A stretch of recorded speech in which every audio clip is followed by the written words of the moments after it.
Cerca de ti yo quiero estar para escuchar tu voz y aprender de ti. Quiero ser un reflejo de tu amor. Yo quiero vivir solo en tu voluntad, Jesús. Eres mi buen pastor, tú conoces mi camino. Jesús,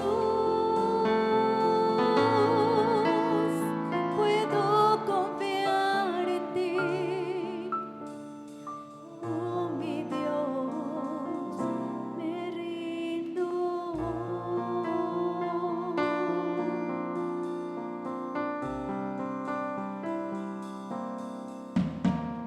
Cerca de ti yo quiero estar para escuchar tu voz y aprender de ti. Quiero ser un reflejo de tu amor. Yo quiero vivir solo en tu voluntad, Jesús. Eres mi buen pastor, tú conoces mi camino. Jesús, puedo confiar en ti. Oh, mi Dios, me rindo. Jesús, eres mi buen pastor, tú conoces mi camino. Jesús, puedo confiar en ti. Oh, mi Dios, me rindo. Oh, mi Dios, me rindo. Oh, mi Dios, me rindo.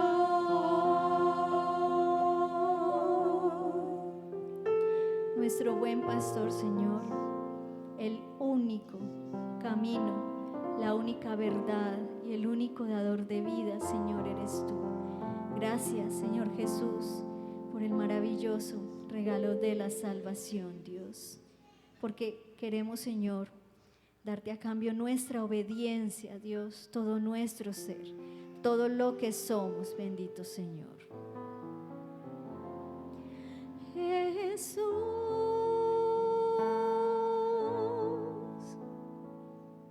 eres mi buen pastor, tú conoces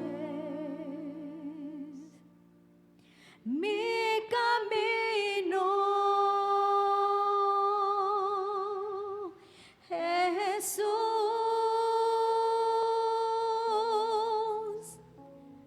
puedo confiar en ti. Oh, mi Dios, me rindo.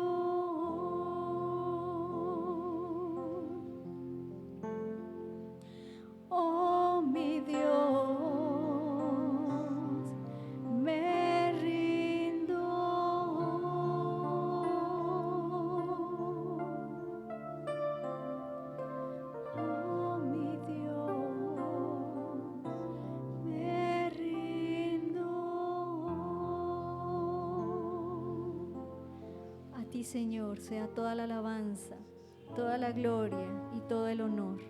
En el nombre del Señor Jesús. Amén.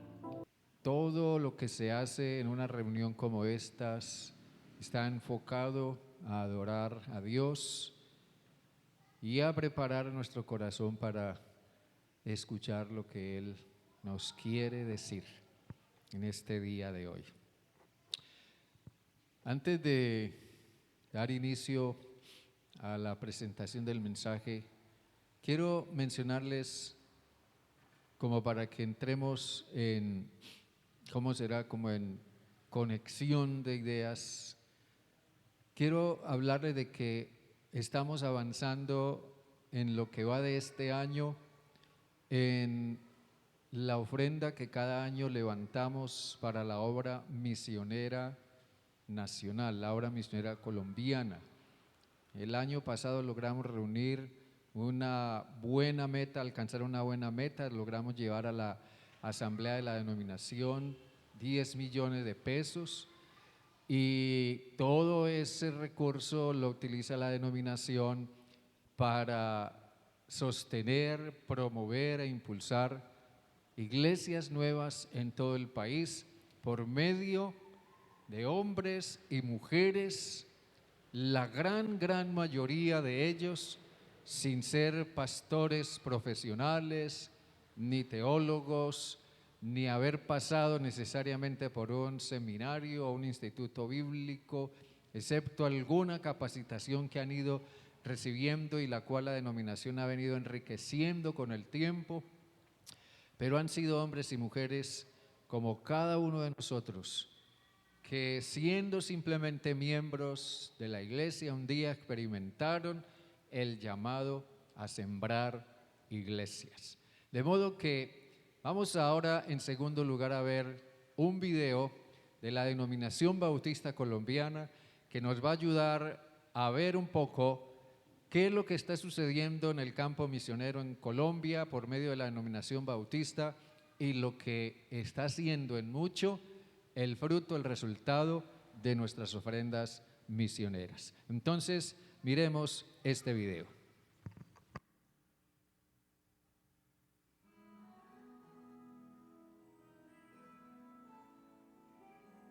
Mateo en el capítulo 4. Es tiempo de pensar, es tiempo de reflexionar en las misiones, en la obra evangelística. Es tiempo de pensar en la tarea y el deber que yo, como seguidor de Jesucristo, como quien confiesa a Jesucristo como su Salvador y su Señor, tengo en todo esto que tiene que ver con el extendimiento de su reino. Es tiempo de pensar en el Evangelio de Mateo, en el capítulo 4. Veamos desde el versículo 12. Allí dice: cuando Jesús oyó que Juan estaba preso, volvió a Galilea.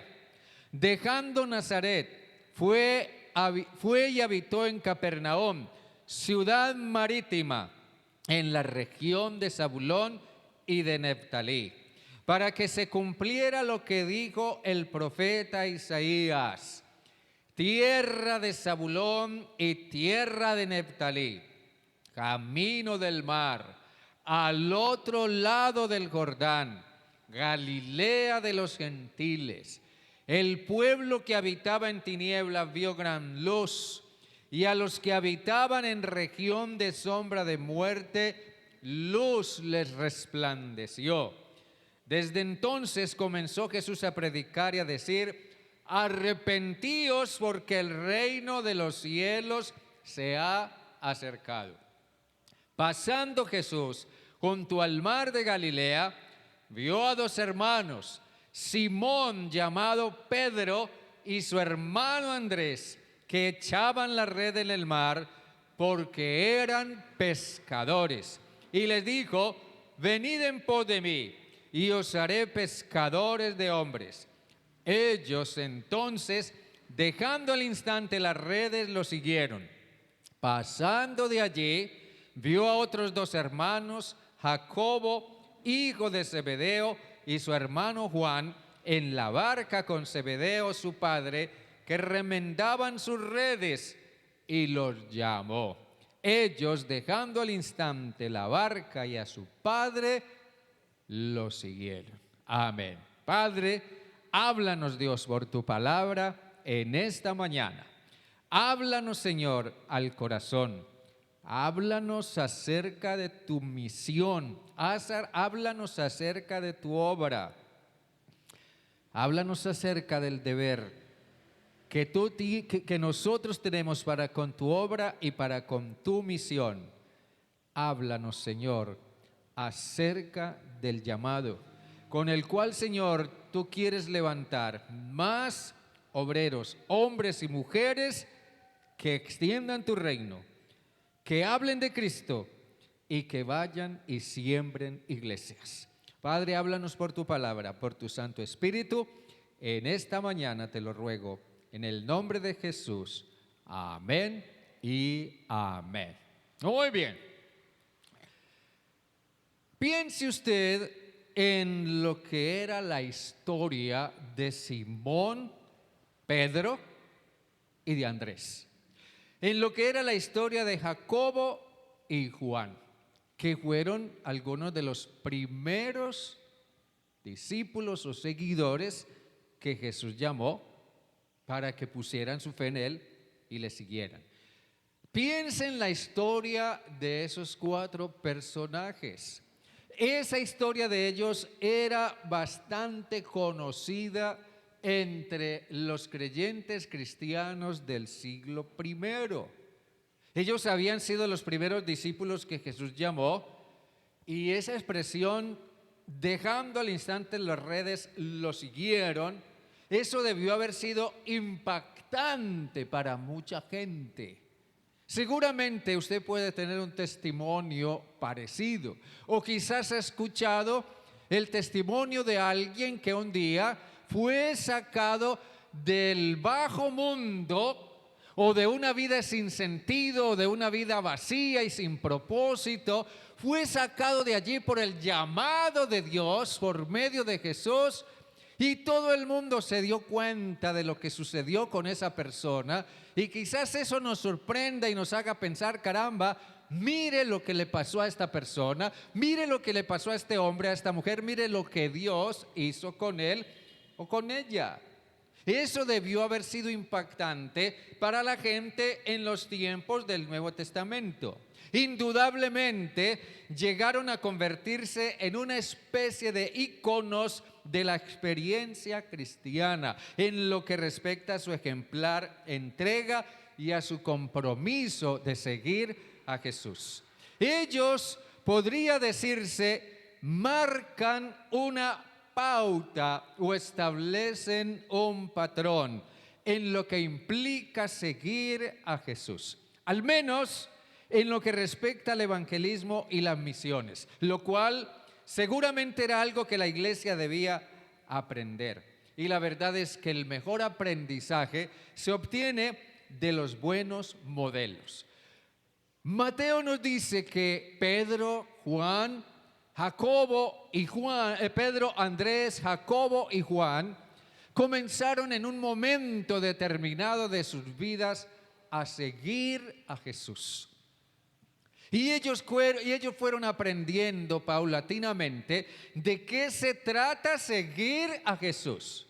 Ellos comenzaron a aprender que seguir a Jesús implicaba aprender de Él, de lo que le veían a Él, de lo que le veían hacer a Él, de lo que le oían decir a Él y de la forma como Dios lo usaba a Él. Ellos fueron aprendiendo lo que significa seguir a Jesús. Comenzaron a darse cuenta que ese seguir a Jesús tenía que ver con una acción comprometida, con una acción diligente que los llevaba más allá de estar ocupados y amarrados en sus propias redes y en su propia barca para hacer algo mucho más trascendente. Sí, ellos marcaron una pauta. Y tal vez esa es la razón por la cual Mateo, que fue pastor en la ciudad de Antioquía, en una congregación cristiana, más de 30 años después escribió su evangelio para ayudarle a su iglesia a entender, a comprender quién era Jesús y qué significaba seguir a Jesús.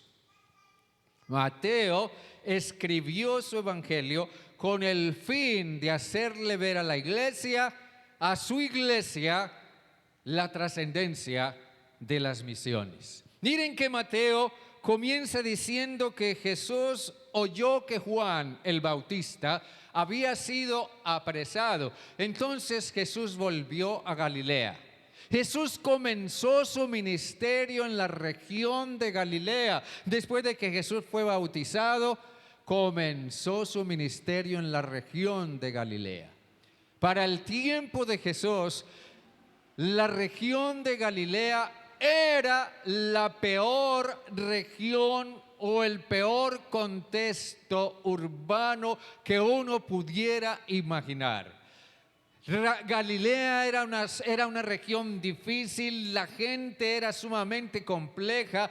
En Galilea había muchos problemas sociales, muchos problemas morales y por ende una gran problemática espiritual.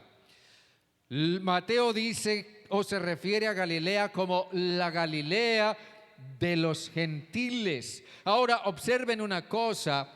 Dice que allá en Galilea, donde Jesús comenzó su ministerio, allí Él comenzó a hacer una serie de señales, de milagros en la vida y en la salud de la gente. En el versículo 24 o en el versículo 23 dice que recorría Jesús toda Galilea enseñando. Eso significa que había mucha ignorancia. Dice también predicando el evangelio del reino. Eso significa que en Galilea había una gran perdición espiritual y moral. Y también dice y sanando toda enfermedad y toda dolencia en el pueblo. Así que cuando Mateo describe las enfermedades y las dolencias, él utiliza expresiones como afligidos por diversas enfermedades y tormentos, endemoniados, lunáticos y paralíticos. Y eso significa que en Galilea había mucha enfermedad y sobre todo muchos problemas mentales y problemas físicos ocasionados por la actividad diabólica y por la práctica del ocultismo y la brujería. Eso nos muestra por qué Mateo se refiere a Galilea, la ciudad marítima, o a Capernaum, la ciudad marítima, como la tierra de Zabulón y de Neftalí, pueblo que habitaba en tinieblas y en sombra de muerte. Así que en medio de ese contexto, Pedro y Andrés, Juan y Jacobo comenzaron a darse cuenta para qué Jesús los había llamado a seguirle.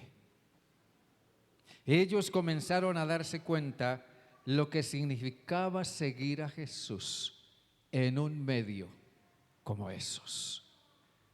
El hecho de que Mateo se refiera a Capernaum como ciudad marítima es muy importante, porque eso nos traslada en nuestra imaginación de inmediato a ese mundo de los pescadores.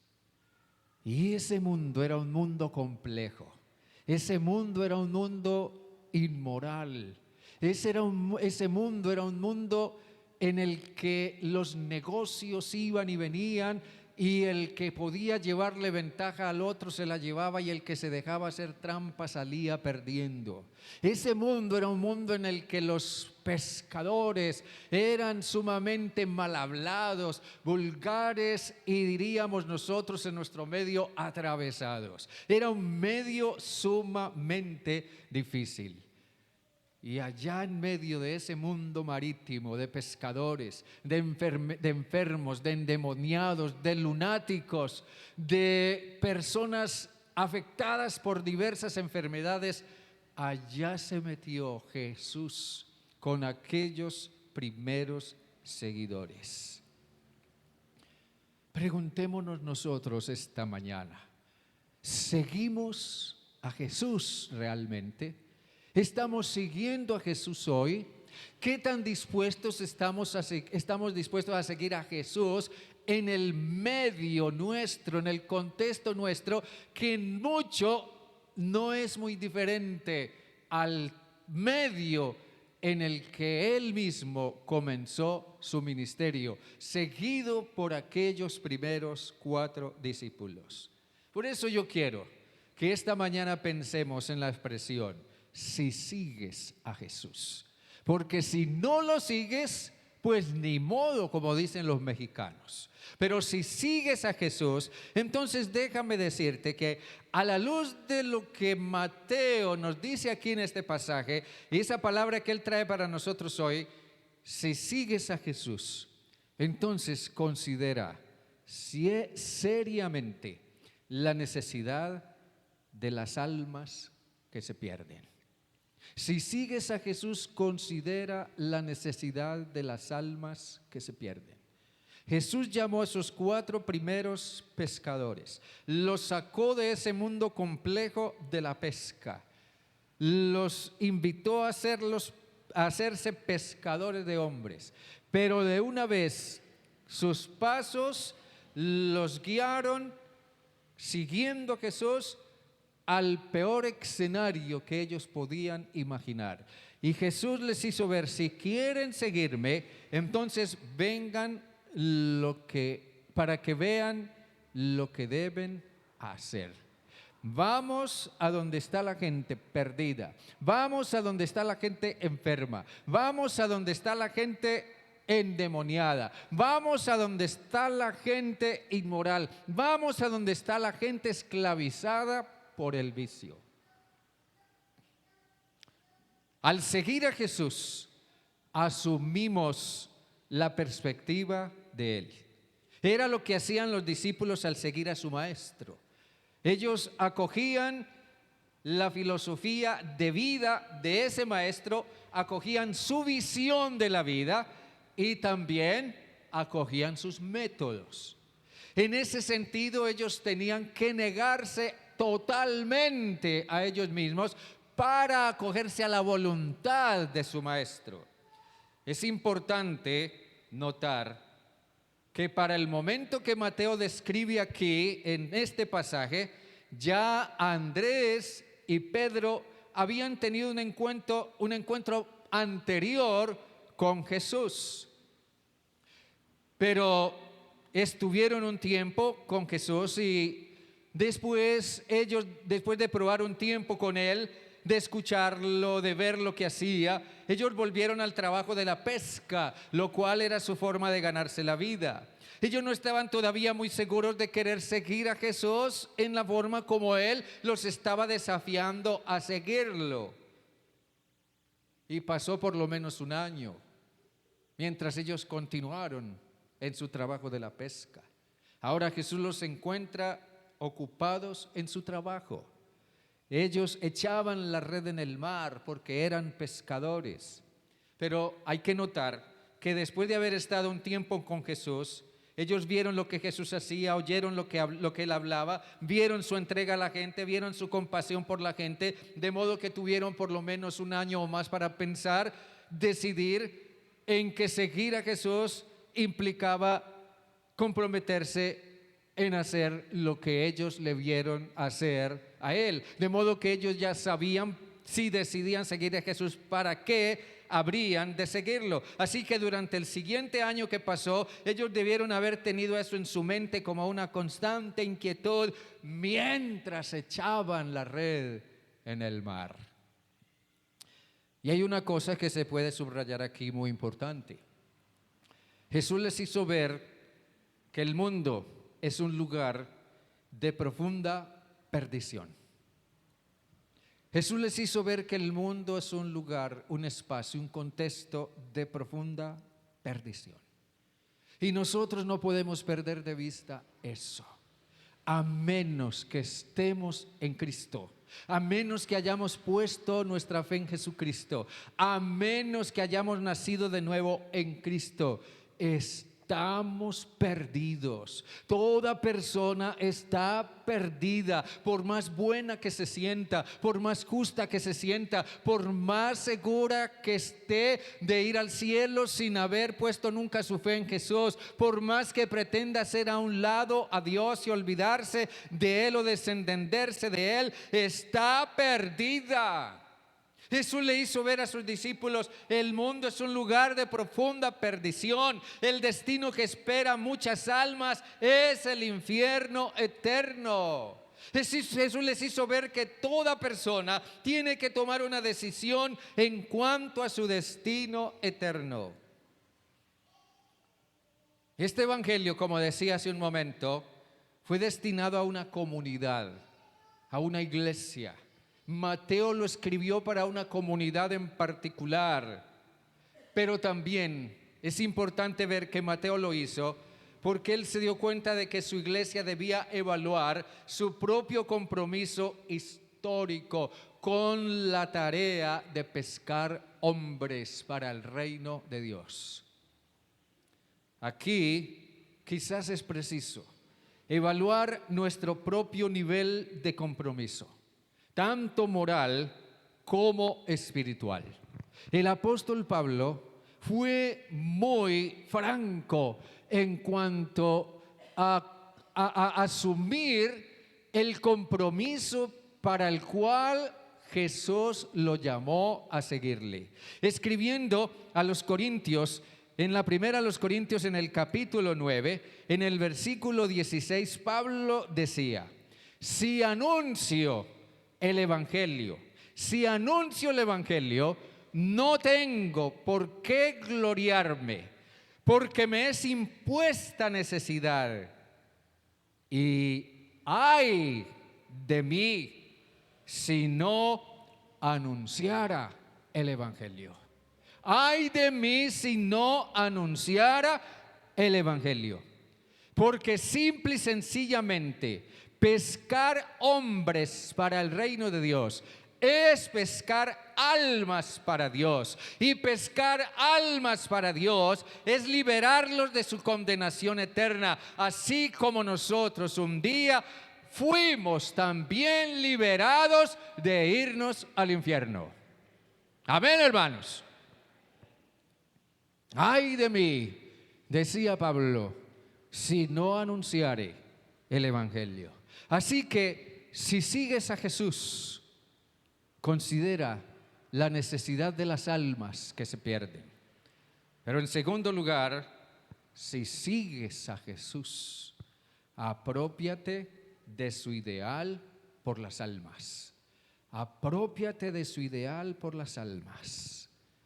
Un ideal es algo que se valora de una manera profunda. Por tanto, es algo que se anhela, es algo con lo que se sueña, es algo en lo que la vida se enfoca y es algo en lo que estamos dispuestos a invertir, lo que sea, incluyendo nuestra propia vida. Quizás todos hemos tenido o tenemos en nuestra vida grandes ideales y estamos dispuestos a invertir hasta que ese ideal se haga realidad. Miren bien, Jesús vino al mundo con un gran ideal. ¿Sí o no, hermanos? Jesús dijo: yo he venido para buscar y salvar. Yo he venido para buscar y salvar lo que se había perdido. Cuésteme lo que me cueste, pero ese es mi ideal. Y Jesús invirtió todo en ese ideal, en cumplir ese ideal. Jesús nunca renunció a él. Estuvo dispuesto a morir para hacerlo realidad. Derramó su sangre hasta la última gota. Estuvo dispuesto a sufrir insultos. Ahora que la hermana Lorar mencionaba mencionaba el aspecto de cómo se me va la expresión, por su llaga fuimos nosotros curados. algo mencionó la hermana en cuanto a eso. Se me fue la paloma aquí. Ayúdenme a recordarlo lo que la hermana oró. Herido por nuestras rebeliones, molido por nuestros pecados.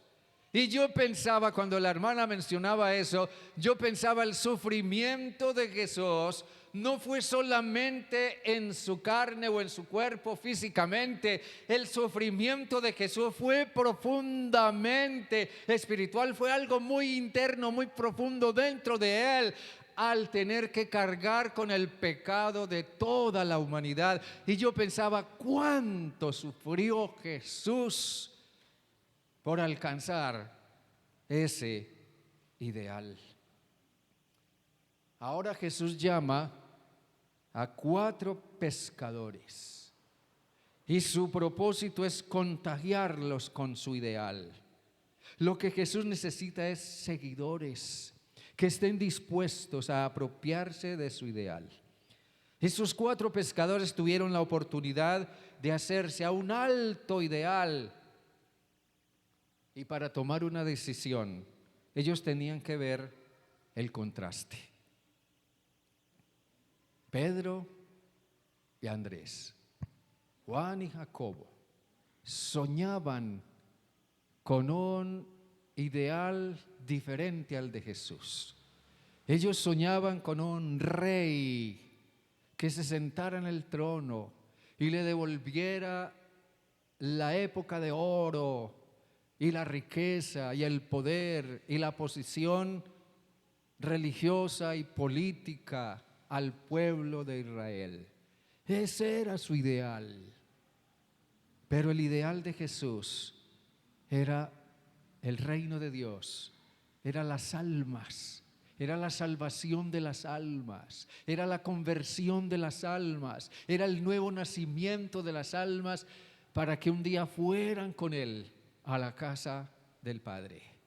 Ellos tenían que ver el contraste, ellos tenían que ver su propio ideal de un rey y contrastarlo con el ideal del rey. Una cosa es tener un ideal acerca de un rey, pero ellos tenían que ver el ideal del rey, y el ideal del rey eran las almas que se pierden.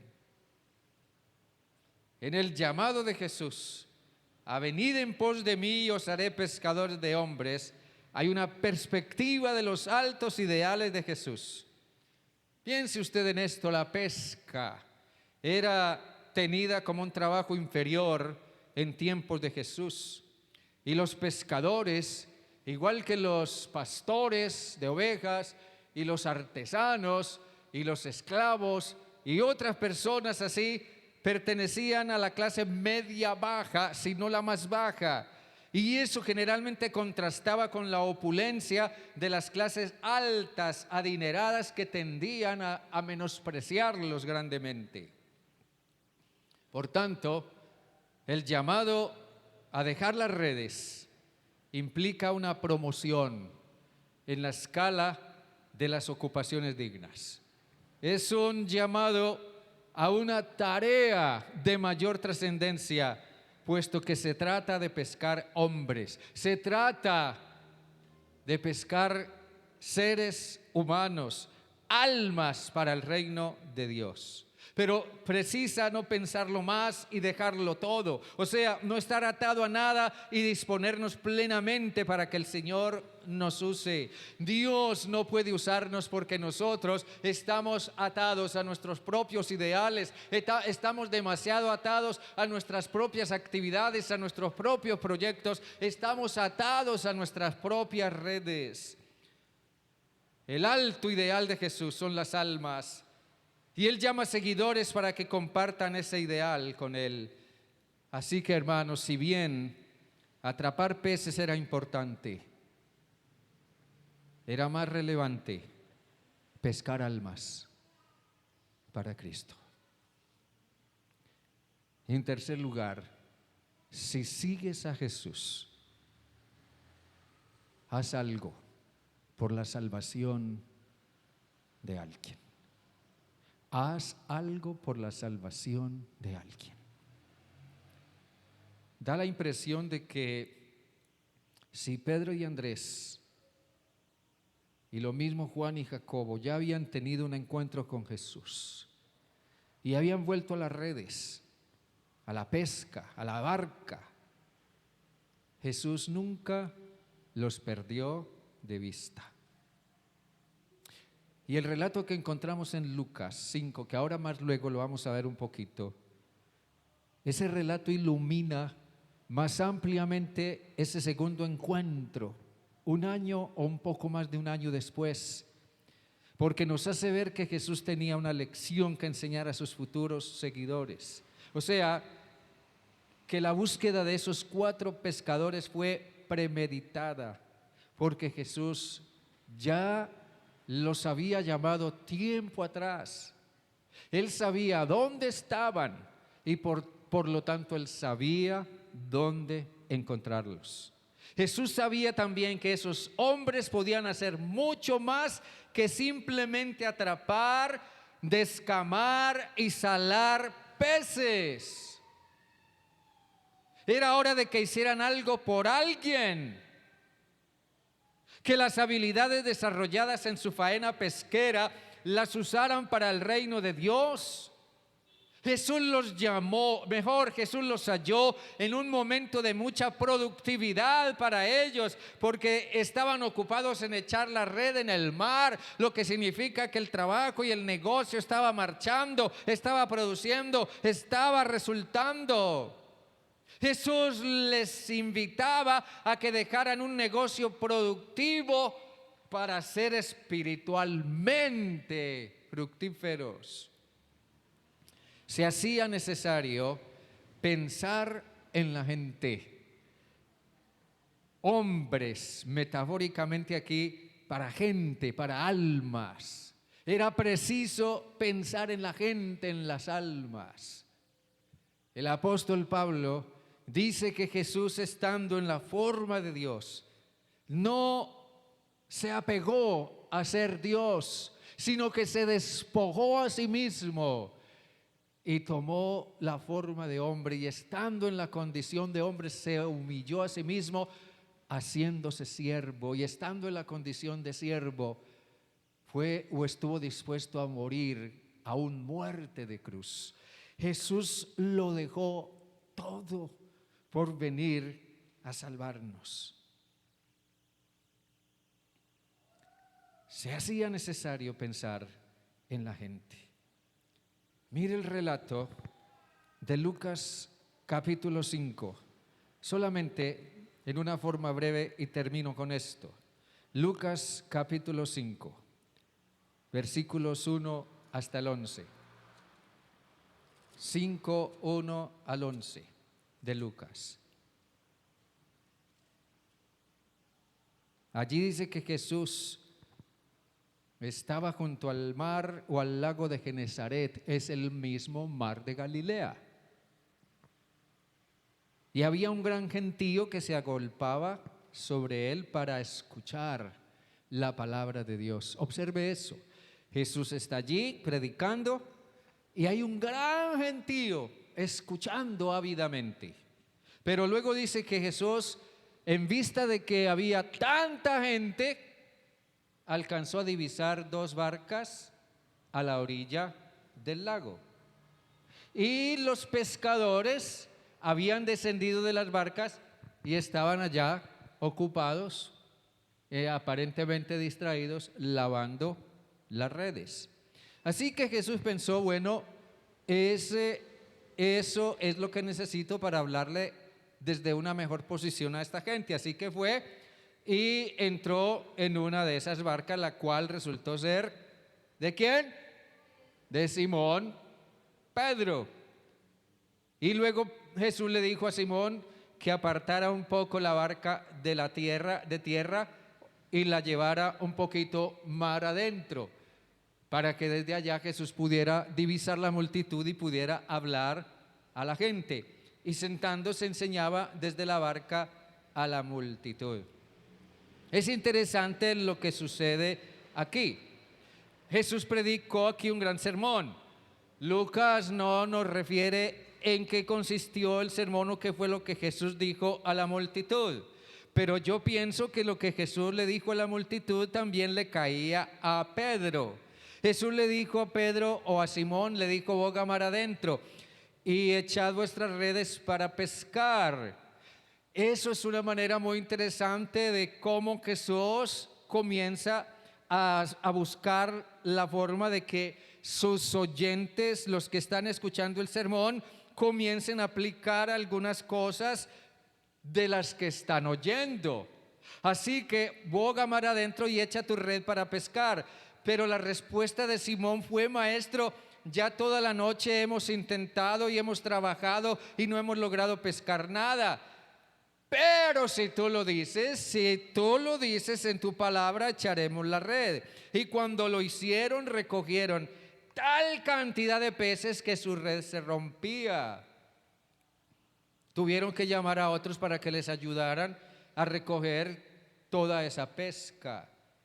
Entonces Pedro recordó que Jesús lo había llamado un año atrás a ser pescador de hombres.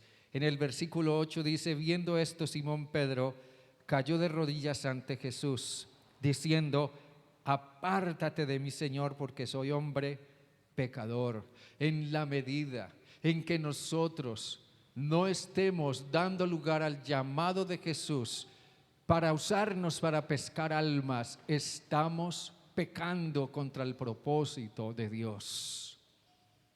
Así que Pedro se arrepintió profundamente de esa actitud que había tenido, de haber aplazado durante tanto tiempo y quizás pretendiendo olvidar el llamado de Jesús a seguirlo para ser un pescador de hombres. Pero Jesús le dijo: no te preocupes, no temas. Ahora, desde ahora, serás pescador de hombres. Y trajeron a tierra las barcas y dejándolo todo, lo siguieron. La conclusión impresionante del sermón de Jesús: boga mar adentro, boga más adentro. Eso es prueba lo que es ir más allá de donde estás y lo que me es dado hacer. Aquí se compaginan el poder de Jesús y la acción obediente de Pedro para alcanzar ese ideal. Jesús le dio la visión y la promesa a Pedro. Pedro tenía la barca, los remos y la experiencia. Así que Jesús les enseñó una profunda lección objetiva. Allí estaba la multitud. Pedro y los demás vieron la multitud. Ellos percibieron la necesidad, la gran necesidad espiritual de esa multitud por la actitud que ellos estaban teniendo al escuchar la palabra de Jesús. Jesús les hizo ver que necesitaba gente como ellos para que, así como atrapan peces, alcancen multitudes. Así que Pedro y los demás hicieron una correcta asociación. Ellos entendieron la lección. Y después de que Jesús predicó ese sermón ante esa multitud, la cual aquellos pescadores escucharon también, Jesús hizo la invitación. Jesús hizo la invitación a poner en práctica su sermón. Ahora es tiempo de que boguen mar adentro. Quiero saber si mi sermón les llegó, quiero saber si lo entendieron, quiero saber si están dispuestos a creer y quiero saber si están dispuestos a seguirme. Boguen mar adentro. Así que ellos asociaron correctamente las cosas, entendieron la lección, aplicaron el sermón, porque dice: trajeron sus barcas a tierra, abandonaron sus barcas y decidieron seguir a Jesús. Amén, hermanos. Decidieron seguir a Jesús. Yo creo, y como predicador lo digo, no hay nada que ningún predicador anhele más que ver que el sermón que predicó alguna vez alguien lo tomó en serio en su corazón y decidió seguir a Jesús para obedecerle y servirle en su reino. Hermanos queridos, Jesús nos llama hoy como iglesia y nos llama a todos y cada uno de nosotros a ser pescadores de almas para Cristo. Hermanos queridos, queremos ver más iglesias surgir en nuestra regional. Jesús necesita más hombres y mujeres dispuestos a ser sembradores de iglesias. Y puede ser tú, cualquiera de nosotros. Incline su rostro y ore, por favor. Y piense, Jesús puede estar llamándole a usted. Jesús puede estar hablándole a su corazón. No sé qué cúmulo de experiencias Dios esté usando para hablarle e invitarlo a seguirle. Señor Jesús, aquí estamos ante ti. Aquí estamos como aquellos primeros 4 discípulos. Aquí estamos también Pedro y Andrés, Jacobo y Juan. Aquí estamos cada uno de nosotros con nuestros propios nombres y apellidos. Aquí estamos cada uno de nosotros frente a tu palabra. Aquí estamos cada uno de nosotros como parte de esta congregación frente a la realidad del mundo en el que vivimos. No podemos olvidar, no podemos negar que el mundo en el que vivimos es un mundo perdido, cada día más perdido, en el que aún es posible y necesario rescatar muchas almas para Cristo, para que vayan con nosotros a la casa del Padre. Padre eterno, ayúdanos a considerar esta palabra seriamente, porque ese llamado de Jesús de ser pescadores de hombres, de seguirle y ser pescadores de hombres, ese llamado también es para mí. Ese llamado también es para que yo lo considere. Ese llamado no es para el que está a mi lado o el que está detrás de mí. Ese llamado es para mí. Y si yo sigo a Jesús, Padre, si yo sigo a Jesús, yo soy llamado a considerar seriamente esa invitación a ser un sembrador de iglesias o a ser alguien dispuesto a hacer un trabajo misionero o evangelístico para rescatar almas para tu reino. Cada uno de nosotros habrá de tomar esto profundamente en serio. Y como Pedro y Juan y Jacobo y Andrés, quizás tendremos que dejar también nuestras propias redes y nuestras propias barcas para seguirte, Jesús. Tal vez tengamos que apartar tiempo, espacio, tal vez tengamos que dedicar nuestros dones, nuestros talentos, nuestras capacidades para seguirte. Señor, aquí están nuestras vidas. Señor, ayúdanos a tomar esto en serio y que podamos considerarlo seriamente y llegar a tomar una decisión de seguirte para ser pescadores de almas. Padre, a ti sea la honra y la gloria y la alabanza. En el nombre de Jesús, en el nombre de Jesús. Amén y amén.